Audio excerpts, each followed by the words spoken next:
Bienvenue sur Télé Djibouti dans cette nouvelle édition de notre journal de 15 h au sommaire de l'actualité. Sous la présidence du chef de l'État et chef du gouvernement Ismaïla Omar Guelleh s'est tenue aujourd'hui la 7e séance du Conseil des ministres en ce mardi où 4 questions étaient inscrites à l'ordre du jour. Et le prix mondial de l'enseignant 2019 de la fondation Varkey revient à Peter Tabichi, un professeur kényan de mathématiques. Nous sommes le mardi 26 mars 2019. Bonjour et merci de nous accueillir chez vous. Sous la présidence du chef de l'État et chef du gouvernement Ismaïla Omar Guelleh s'est tenue aujourd'hui la 7e séance du Conseil des ministres en ce mardi où 4 questions étaient inscrites à l'ordre du jour. La première question concerne un projet de loi modifiant certaines dispositions de la loi numéro 133 de l'année 2005. 5e législature du 28 juillet 2006 portant sur le code de travail en reconnaissance pour tout ce que la République de Djibouti doit au combat et à l'engagement de la femme. Le président de la République a décidé donc l'extension des congés pour accouchement et allaitement accordés à la femme enceinte de 14 semaines actuellement à 26 semaines. La deuxième question est relative à un projet de décret modifiant certaines dispositions fixant le régime des congés et absences des fonctionnaires. Le porte-parole du gouvernement nous a fait le compte rendu. Sous la présidence du chef de l'État, son Excellence M. Ismaïla Omar Guelleh, président de la République et chef du gouvernement, s'est tenue la 7e séance du Conseil des ministres en ce mardi 26 mars 2019. Étaient inscrites à l'ordre du jour 4 questions. La première question concerne un projet de loi modifiant certaines dispositions de la loi numéro 133 du 28 janvier 2006 portant Code du travail en République de Djibouti. En effet, en reconnaissance de tout ce que la République de Djibouti doit au combat et à l'engagement de la femme, le président de la République a décidé l'extension des congés pour couche et allaitement accordés à la femme enceinte de 14 semaines actuellement à 26 semaines. En effet, les besoins de la femme qui occupe de plus en plus de responsabilités dans le corps social ont évolué et la femme doit bénéficier de plus de temps pour appréhender et mener son projet de maternité dans de meilleures conditions. Cette vision va compléter la politique de protection sociale impulsée par le président de la République à travers l'assurance maladie universelle. En effet, le délai de congé de 26 semaines est en phase avec les pratiques internationales et Djibouti a pour ambition de s'ériger parmi les pays de référence en matière de droits concédés au genre. La deuxième question est relative à un projet de décret modifiant certaines dispositions du décret 83-104 du 4 septembre 1983 fixant le régime des congés et des absences des fonctionnaires. Ce projet de décret vise en l'application de la loi portant modification du Code du travail et relatif aux nouvelles dispositions concernant le congé de maternité que je viens d'évoquer dans la première question. Il s'agit en effet de prendre en compte les nouvelles dispositions portant congé pour couche et allaitement pour les fonctionnaires. Et la troisième question concerne donc un projet de loi portant ratification de l'accord intergouvernemental du projet de pipeline de gaz naturel déterminé à renforcer l'intégration régionale en matière d'énergie. En effet, rappelons-le, Djibouti et l'Éthiopie ont signé le 15 février dernier l'accord intergouvernemental relatif à la construction et à l'exploitation du pipeline gazier transfrontalier Djibouti-Éthiopie. Et enfin, la quatrième question concerne un projet d'arrêté délimitant la zone de servitude et de passage du tracé de pipeline gazier Djibouti-Éthiopie allant de Galilée jusqu'à l'usine de liquéfaction du gaz naturel située à Demedjougré. Écoutons le porte-parole du gouvernement par intérim. La troisième question concerne un projet de loi portant ratification de l'accord intergouvernemental du projet de pipeline gazier entre la République de Djibouti et l'Éthiopie. Déterminée à renforcer l'intégration régionale en matière d'énergie, la République de Djibouti et la République fédérale d'Éthiopie ont signé le 15 février 2019 à Addis Abeba l'accord intergouvernemental relatif à la construction et à l'exploitation du pipeline gazier transfrontalier Djibouti-Éthiopie. Les deux pays ayant signé cet accord intergouvernemental, en plus de générer une synergie au niveau régional, entendent tirer profit de nombreux avantages de ce projet. Pour l'Éthiopie, l'enjeu est essentiellement de parvenir à l'exploitation de ses ressources naturelles extractives en acheminant du gaz naturel via Djibouti vers des pays tiers demandeurs de cette énergie largement utilisée à l'échelle planétaire.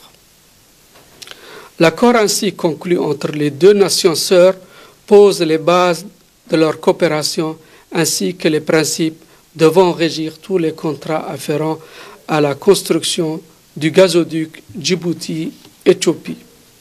En outre, l'accord précise l'obligation de créer un comité bipartite habilité par les deux parties chargé de superviser la mise en œuvre du dit accord et de veiller à la réussite du projet.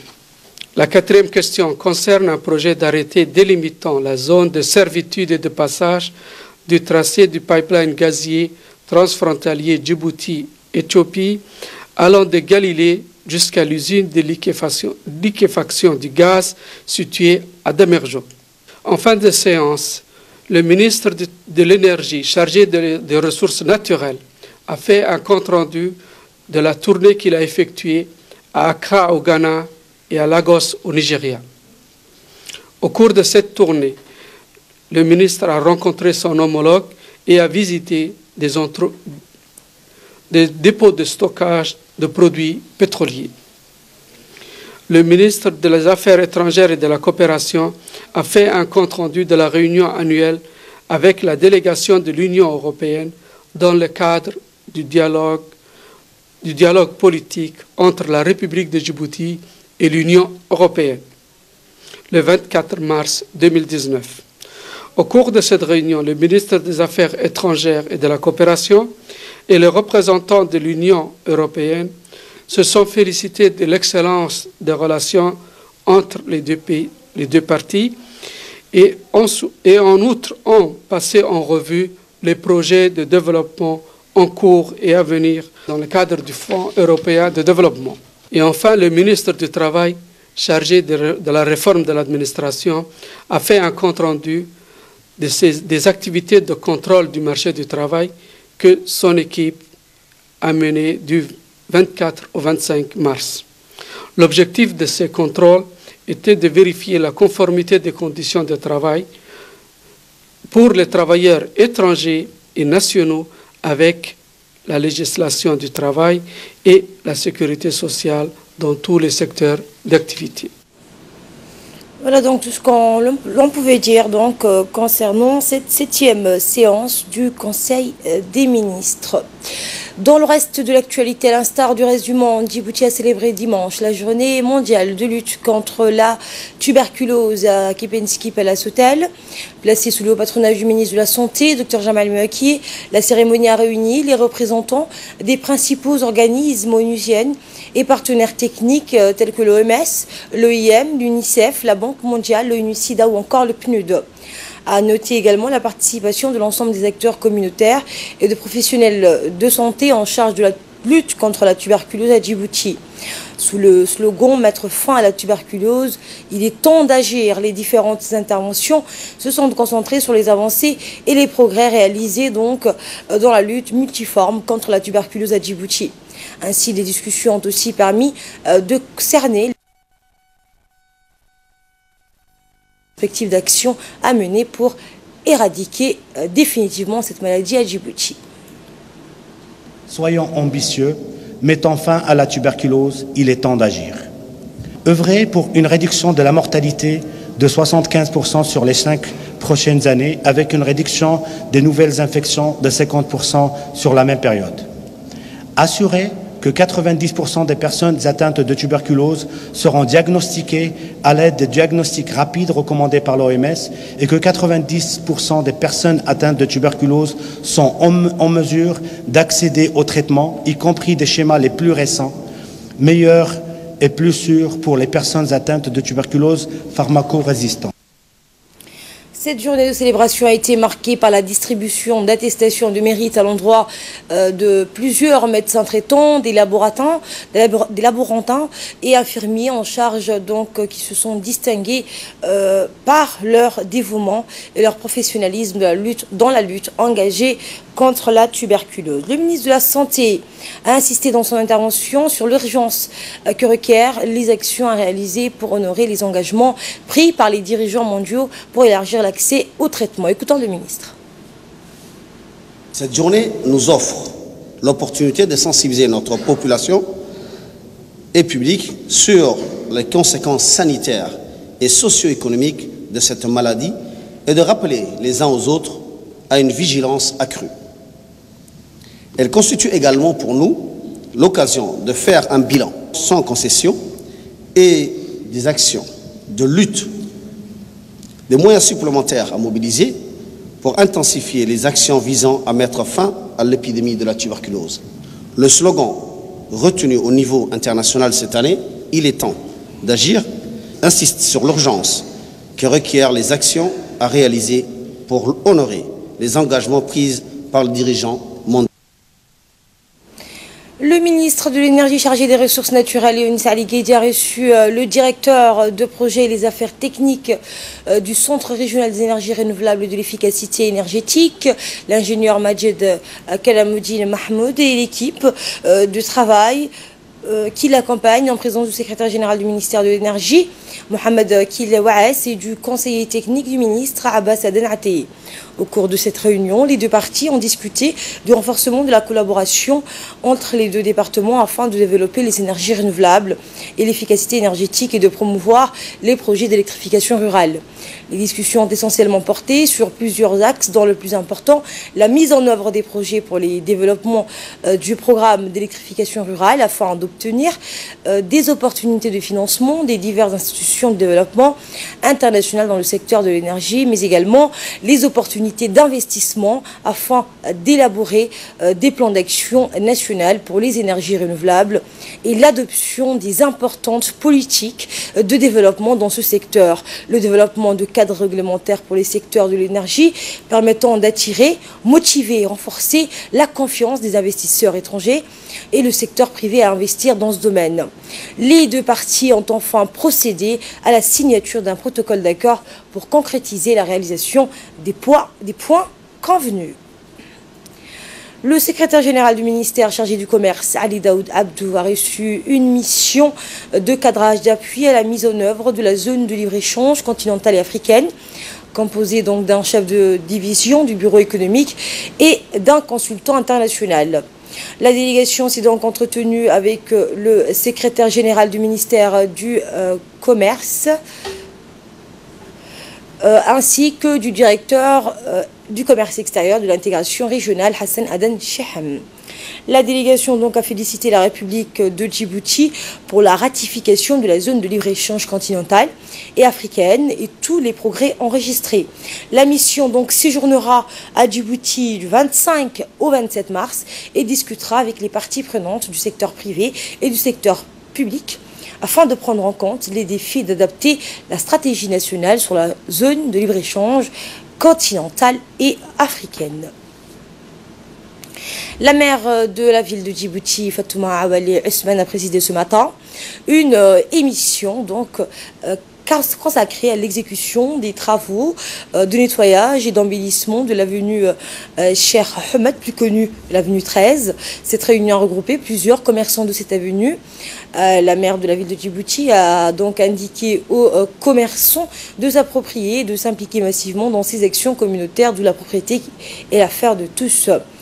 Eh bien, cette réunion consistait à la réalisation des travaux d'assainissement donc destinés à arrêter les stagnations des eaux usées et de renforcer donc des effectifs des agents en charge de la circulation, de rétablir donc les inspecteurs.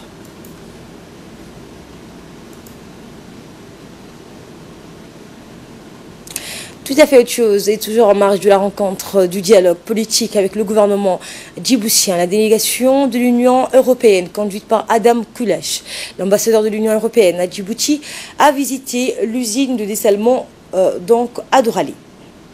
Cette délégation comprenait donc des ambassadeurs des pays amis, en l'occurrence l'Allemagne, la Belgique, l'Espagne, la Finlande et la Pologne. Donc la délégation a eu donc une visite guidée, une projection sur l'état d'avancement de la construction qui est en phase finale. L'ambassadeur Adam Kulash s'est félicité de cette visite. Nous l'écoutons pour plus de précisions. L'usine de dessalement est notre projet phare. C'est pour ça qu'on a voulu que les ambassadeurs puissent voir à leurs propres yeux l'avancement des travaux. On vient d'apprendre que le projet avance bien. Tous les travaux liés à génie civil sont pratiquement finis. Ça manque juste quelques mois pour le finir complètement. Et très prochainement, ils vont déjà installer tout l'équipement technique nécessaire pour que l'usine puisse démarrer l'année prochaine. Les tuyaux sont déjà en construction, les travaux en mer vont se faire aussi prochainement. Alors l'eau va commencer à couler l'année prochaine et nous sommes très fiers de ça. Et pour sa part, le directeur de l'ONEAD, Mohamed Fouad, a souligné que les travaux donc, sont en état d'avancement et que ce projet est en phase finale. Nous l'écoutons. Quand on est des ambassadeurs, ils sont venus s'enquérir un peu de l'état d'avancement des travaux. Ils avaient été inquiets par rapport à ça et puis ils ont constaté que les travaux ont très bien avancé depuis un an et que nous sommes en phase finale.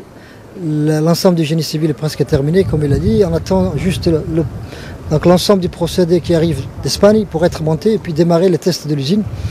Nous sommes là également pour parler du développement de la seconde phase de l'usine dessalement. Comme vous savez, c'est un financement européen. Et les ambassadeurs sont là pour étudier avec nous donc, la disponibilité financière pour réaliser cette deuxième phase, pour permettre à l'usine de passer de 22 000 à 45 000 m3 jour. Normalement, au milieu de l'année prochaine, nous allons pouvoir effectuer les premiers tests, Inch'Allah. Dans le reste de l'actualité, l'Université de Djibouti a organisé hier la 12e édition du 10 km pour la session 2018-2019 au centre donc, des recherches et des études de Djibouti. Le coup d'envoi a été donné par le président de l'Université de Djibouti, Jama' Mohamed Hassan, en présence du conseiller technique auprès du ministre de l'Enseignement supérieur de la Recherche, Dr Fahmi Ahmed Mohamed. Les organisateurs avaient prévu 3 types de courses. La première formule donc destinée aux hommes se courait sur une distance de 10 km à la vue d'une participation record de plus de 200 athlètes. La seconde de 5 km a été l'occasion de voir une centaine de filles prendre le départ donc avec la participation des étudiants de l'Université de Djibouti.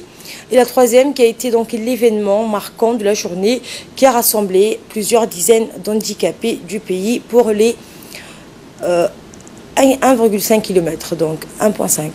Notons que c'est la 7e fois que des handicapés participent à la course de l'Université de Djibouti, une participation qui a été grandement saluée par le public présent sur tout le parcours. Rappelons que cette compétition est organisée chaque année par l'Université de Djibouti et elle a pour thème donc cette année semaine d'athlétisme de l'Université de Djibouti. Et de là, nous passons à ce qui domine l'actualité hors de nos frontières.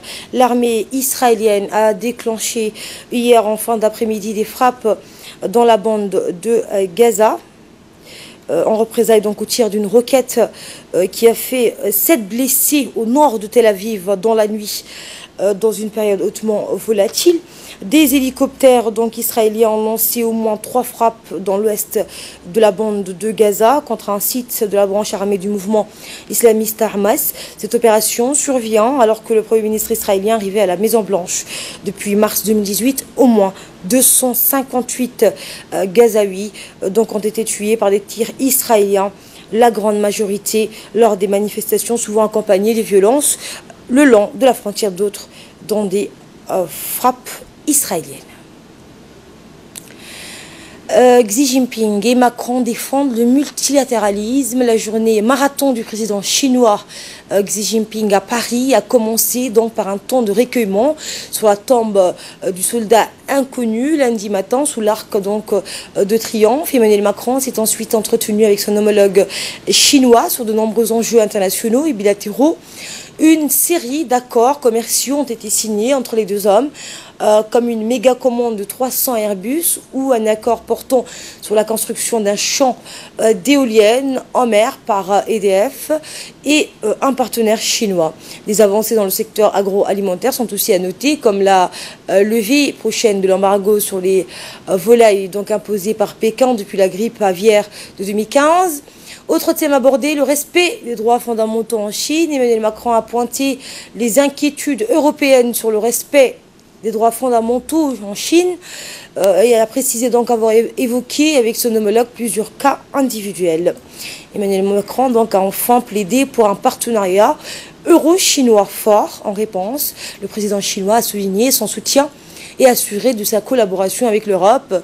Xi Jinping a assuré que la Chine soutiendra toujours l'intégration européenne et son développement, car une Europe unie et prospère correspond à notre vision d'un monde multipolaire. Et enfin, pour clore cette édition, le prix mondial de l'enseignant 2019 de la Fondation Varkey revient à Peter Tabichi, un professeur kényan de mathématiques et de physique.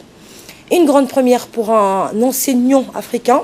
C'était donc dimanche dernier à Dubaï que le Kényan Peter Tabichi a empoché $1 million et est entré dans l'histoire comme tout le premier africain à décrocher le premier du meilleur enseignant au monde. Une distinction décernée chaque année par la Fondation Varkey pour valoriser ce métier très souvent relégué au second plan.